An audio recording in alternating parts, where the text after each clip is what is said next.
नमस्कार, मी प्रशांत राऊळ. काही दिवसापूर्वी धनंजय शेडबाळे यांनी एक पोस्ट केली होती माझ्याबद्दल.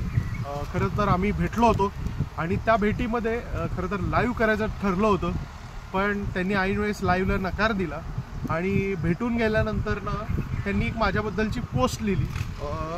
त्याबद्दल खरं तर मी ह्याच्या आधी देखील एक छोटासा व्हिडिओ केला होता आणि सांगितलं होतं की आपण वैयक्तिक टीका करणार आहे, पण एकंदरीत ज्या काय आत्ता कुरापती चालू आहेत त्याच्यानंतरनं ठरवलं की याला आता सडेतोड उत्तर द्यायचं आणि त्याच्यासाठीचा हा व्हिडिओ करतोय. त्यांनी त्या पोस्टमध्ये म्हणजे खरं तर अशी व्यक्ती खोटं बोलेल ही अपेक्षाच नव्हती, पण नैतिकता सोडून त्यांनी त्याच्यामध्ये अत्यंत खोट्या गोष्टी सांगितल्या. लाईव्ह झाला असतं तर ह्या सगळ्या गोष्टी खऱ्या काय लोकांसमोर आल्या असतात. तरी पण मी प्रत्येक पॉईंटला उत्तर देईनच, पण त्याच्या आधी आक्षेप काय होता तर पिंपरी चिंचवडमध्ये पर्यावरणाची अवस्था काय आहे, झाडांच्या बाबतचा असू दे, हवेच्या बाबतचा असू दे, नदीच्या बाबतचा असू दे, प्लास्टिक किंवा कचऱ्याच्या बाबत असू दे, असंख्य समस्या ह्या पर्यावरणाला भेडसावत आहेत. आणि असं असताना देखील ह्या व्यक्ती सगळं गप्प बसून हे सहन करतात किंवा ह्याच्यावरती व्यक्त होत नाहीत. बरं, ह्यांनी व्यक्त का व्हायला पाहिजे तर ह्यांच्याकडं पालिकेची अनेक पदं आहेत, NGO प्रतिनिधी आहेत, पर्यावरणामध्ये काम करतात आहेत, पण चुकीच्या ज्या गोष्टी पिंपरी चिंचवड महानगरपालिकेकडनं किंवा पिंपरी चिंचवडमध्ये चालू आहेत त्याच्याबद्दल तर बोलणं लांबच, पण यांनी पिंपरी चिंचवड महानगरपालिकेचं ब्रँडिंग करायला सुरू केलेत. आणि ही अख्खी टोळी आहे. मी टोळी एवढ्यासाठी म्हणेन की ह्यांच्यातले काही जण हे पालिकेचे ठेकेदार झालेत.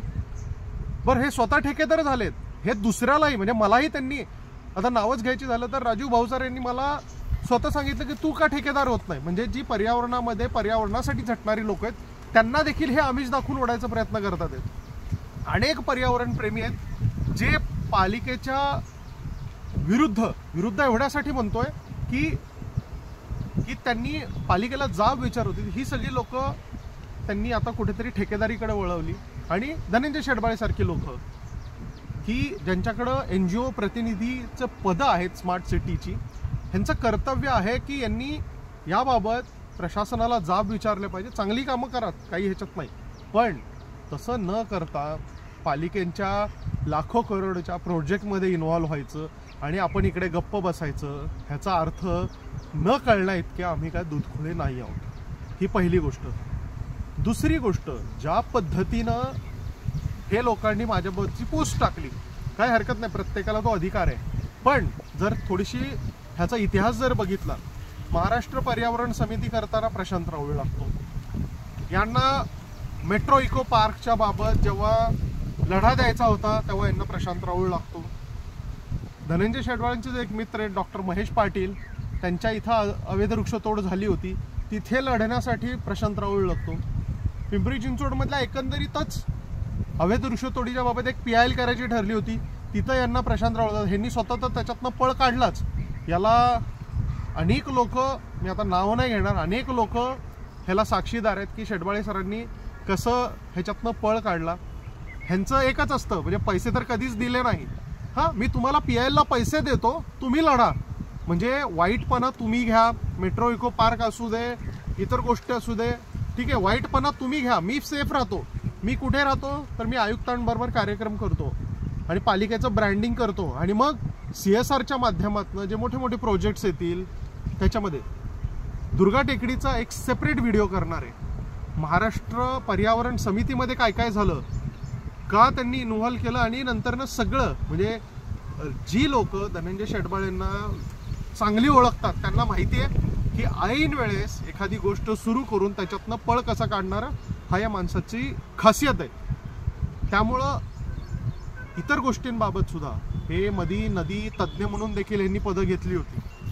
नदीचं पवना आणि इंद्राणीची काय अवस्था झाली सगळ्यांना माहिती, पण ही लोक कुठेही बोलायला तयार नाही. आणि जी आमच्यासारखी लोक जी अनेक आहेत ही लढण्याचा प्रयत्न करतात, ह्यांना बदनाम करणं, ह्यांना थांबवणं, पालिकेच्या बाबतच्या ह्या लोकांबरोबर संगनमत करून कुठेतरी ठेकेदारी मिळते का, कुठे ह्यांना पदं मिळतात का, पुरस्कार भेटतात का, आणि मग आयुक्तांच्या गुडबुक्समध्ये येऊन सगळं कार्यक्रमाला जाते. ह्यांना त्याच्यासाठी वेळ असतो.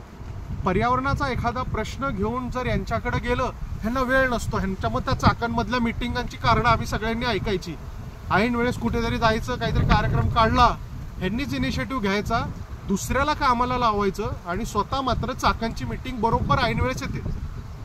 म्हणून म्हटलं की दुर्गा टेकडी असू दे, मेट्रो इको पार्कच्या बाबतचा असू दे, आम्ही तर लढतोच आहे, पण ह्याच्यामध्ये प्रशासनाच्या विरुद्ध लढायला दुसऱ्याला लावायचं आणि स्वतःनी फक्त पाठीमागच्या दरवाजाने पळून जायचं, ही जी वृत्ती आहे, मी खरं तर वैयक्तिक टीका ह्याच्यामध्ये कधी करणार नव्हतो.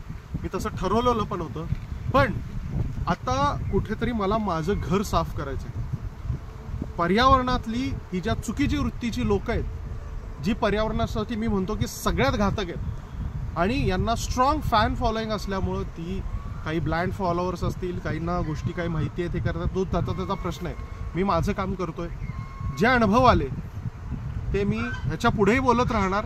आणि आजही या व्हिडिओच्या माध्यमातून धनंजय शेडबाळेंना मी चॅलेंज देतो, त्यांनी लाईव्हवरती यावं. ठीक आहे, एक प्लॅटफॉर्म त्यांना वाटतो तो प्लॅटफॉर्म घ्यावा, त्या प्लॅटफॉर्मवरती आपण चर्चा करू. तुम्ही तुमचे पॉईंट मांडा, मी माझे पॉईंट मांडतो. कोण चुकीचं कोण चुकीचं, एकतर्फी पोस्ट टाकून फक्त सहानुभूती मिळू शकते, त्याच्या पलीकडे काही नाही. पण आम्ही लढवय्ये आहोत, आम्हाला प्रशासनाच्या विरुद्ध तर लढतोच आहोत. एक सगळ्यात महत्त्वाची गोष्ट अशी सांगायची आहे की ज्या पद्धतीनं आपल्या राजकीय व्यवस्थेमध्ये किंवा आपल्या प्रशासकीय याच्यामध्ये एक सत्ताधारी पक्ष असतो आणि एक विरोधी पक्ष असतो. विरोधी पक्ष काही निगेटिव्ह नसतो, त्यांना जनतेच्या भल्यासाठी काही गोष्टी, काही मुद्दे हे सरकारवरती दबाव करण्यासाठी त्यांना ती भूमिका घ्यायला लागते जनतेच्या भल्यासाठी. त्याच पद्धतीनं NGOsची देखील एक भूमिका असते, प्रशासनावरती एक नैतिक दबाव टाकण्याचा. पर्यावरणाचे जे प्रश्न आहेत ते सोडवण्यासाठी पालिकेच्या वरती एक दबाव टाकण्याचा. पण त्याच्याऐवजी जर तुम्ही NGO म्हणून तुम्ही जर पालिकेचे प्रतिनिधी होणार असाल आणि फक्त पैशांच्या प्रोजेक्ट्समध्ये सामील होणार असाल, तर आम्ही तुमचा देखील विरोध करू. माझ्या मते शेडबाळे सरांना त्या दिवशी देखील राहुल देखील त्या कॉन्व्हर्सेशनमध्ये हे होता. कशा पद्धतीनं डिस्कशन झालं एक आणि सांगितलं दुसरं एक, त्याच्याबाबत देखील ते जे काही पॉईंट्स मांडले त्याच्याबद्दल देखील बोलणार आहे. पण हा आजचा एक व्हिडिओ फक्त ह्याच्यावरती एक प्रकाश टाकण्यासाठी. पण ह्या गोष्टी सहन केल्या जाणार नाहीत. प्रशासनाबरोबर आणि सरकारबरोबर पर्यावरण वाचवण्यासाठी लढा देतोय, पण त्याच्या आधी जे काही पर्यावरणातले हे पर्यावरणजीवी किंवा पालिका जीवी हे जे स्वतःला तज्ज्ञ आणि ज्येष्ठ मानतात, ह्या लोकांना देखील त्यांचा खरा चेहरा जनतेला दाखवणं हे कर्तव्य समजतो. जय हिंद, जय महाराष्ट्र, जय पर्यावरण.